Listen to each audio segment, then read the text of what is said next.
సత్యసాయి వాహినులు మానవాళి ఉద్ధరణకై సాయి భగవానుని దివ్య హస్తాల నుండి జాలువారిన ఆధ్యాత్మిక సాహితీ సౌరభాలు.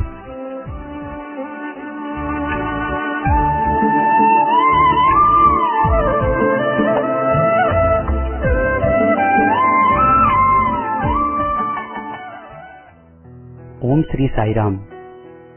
1958 మహాశివరాత్రి పర్వదినం నాడు భక్తుల ప్రార్థన మేరకు స్వామి స్వయంగా పేరునిస్తూ సనాతన సారథి అనే మాసపత్రికను ప్రారంభించారు.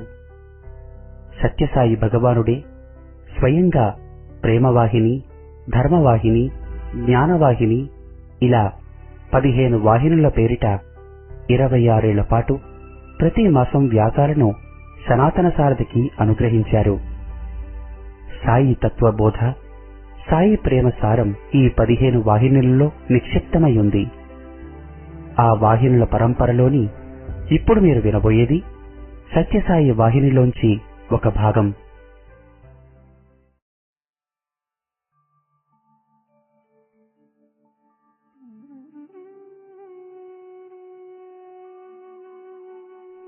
గౌడీయోపాసన.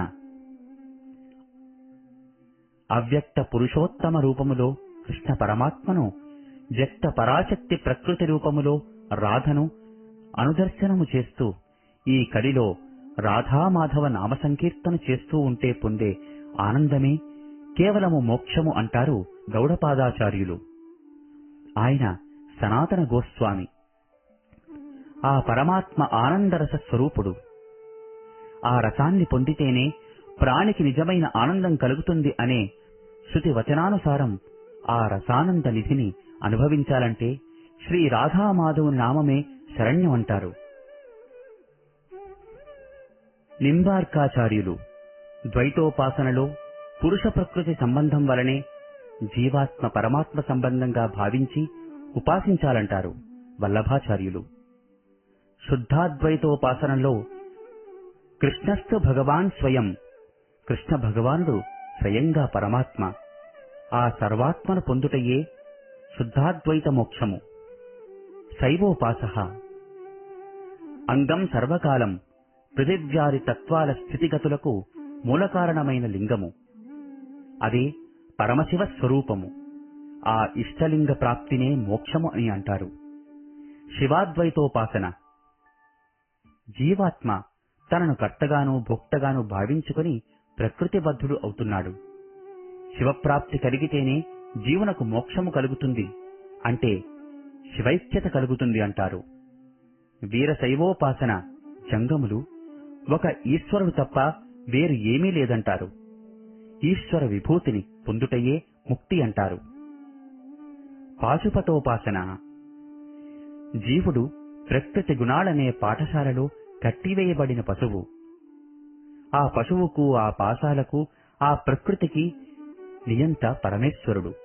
అందుకే పశుపతిని పొందటమే ముక్తి అంటారు. శాక్తోపాసన. సర్వదేవమయీ దేవి, ఆది పరాశక్తి సర్వదేవమయి.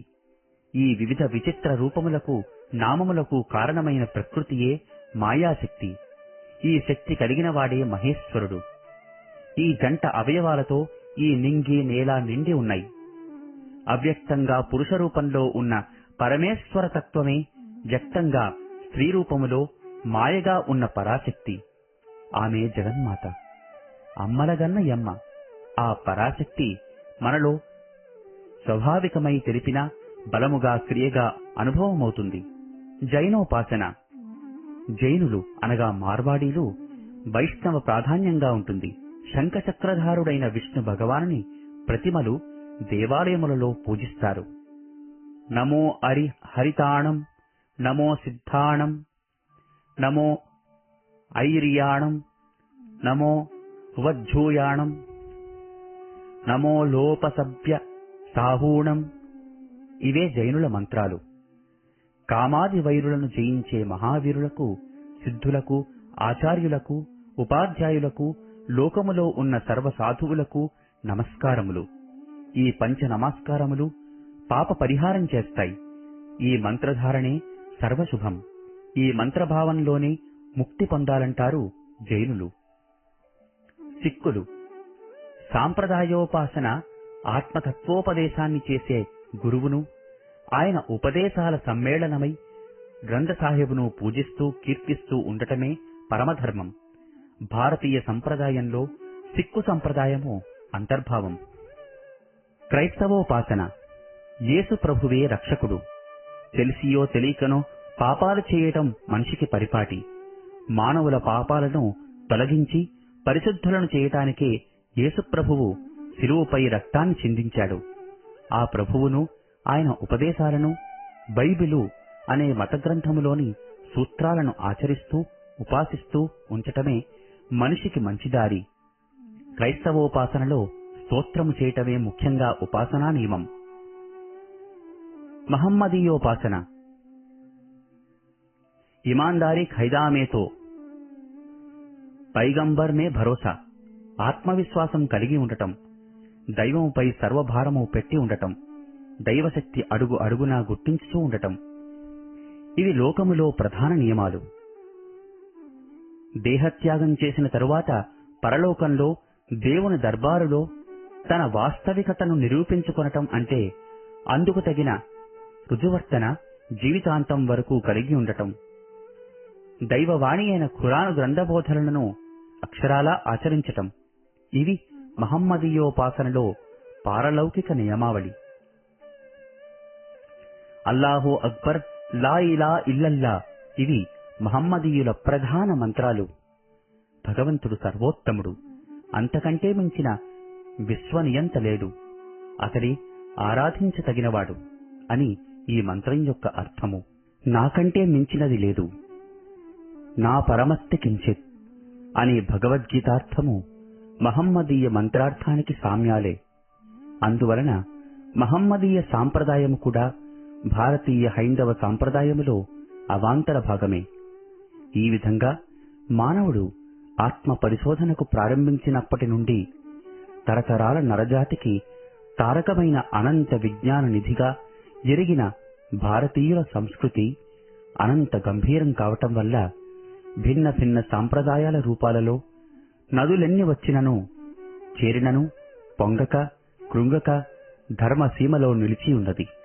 అంతేకాక విశ్వాత్మకమై సార్వభౌతికమై సర్వకారకమైన పెంజీకటి కవ్వలనేకాకృతి అయి విజ్ఞాన విజయ జ్యోతి అయి వెలుగుచున్నది.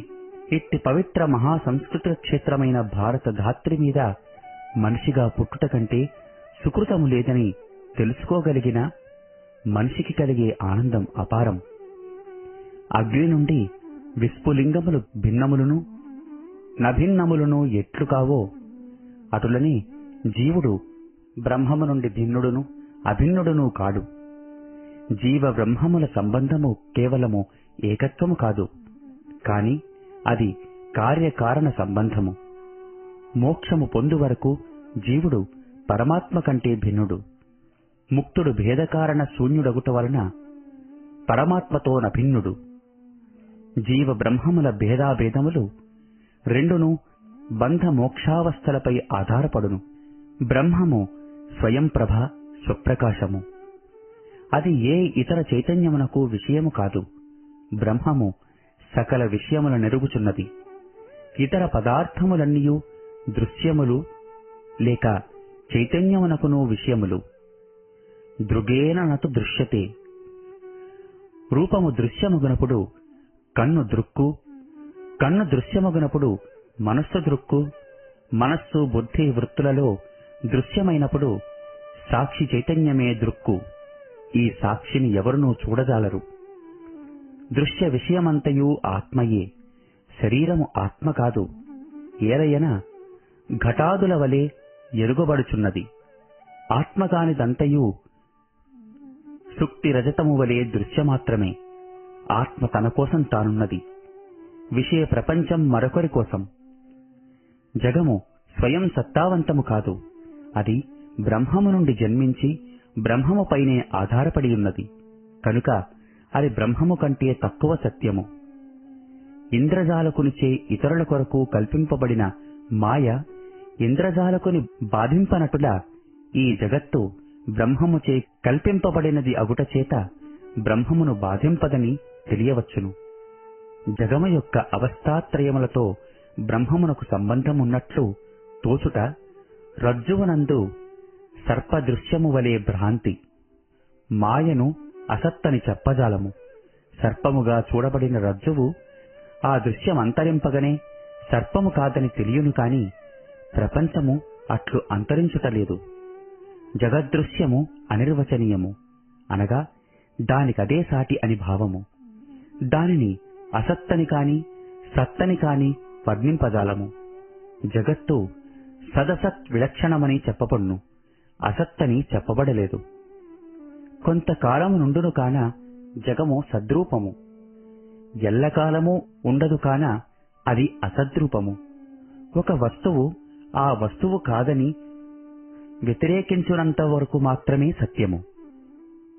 వ్యవహారిక దశలో జగము లేదని వ్యతిరేకింపబడుటలేదు. ఇది వ్యవహారికము, సత్యమేవ స్వరూపము. అనేక రూపమగు జగత్తు అసత్యము. శంకరులు కూడా జగమును మాయా అని తలంచును. పారమార్థిక సత్యమున అధిష్టానమగు బ్రహ్మము కంటే వేరుగా చూచిన జగమసత్యము. బ్రహ్మమునకు సంబంధించినదిగా గాంచిన సర్వమును బ్రహ్మముగా గాంచగలము. సర్వం కల్విదం బ్రహ్మ. వాస్తవముగా మాయ బ్రహ్మములకు సంగతియే తెలీదు. ఏలయన కూటస్థ సత్యమెప్పుడునూ ఛాద్యము కాదు. మాయ సత్పదార్థము కాదు. దృశ్యమును కలిగించున్నది మిథ్యాజ్ఞానము మాత్రమే, అవిద్యయే. అవిద్య ఉన్నంతకాలముండును. సత్యమును గురించిన జ్ఞానము కలుగగనే అది అంతరించును. మాయను సత్తని కాని అసత్తని కాని చెప్పుటకు వీలులేదు. మనమెట్లు చూతుమో అది అట్లనే ఉండును. ఈ దృశ్యము కంటే మరే స్వతంత్రముగు ఉనికియు దానికి లేదు. దానికి బ్రహ్మమే అధిష్టానము. బ్రహ్మము మార్పు చెందని కూటస్థ కారణము. మాయ మార్పును పొందినట్టి కారణము.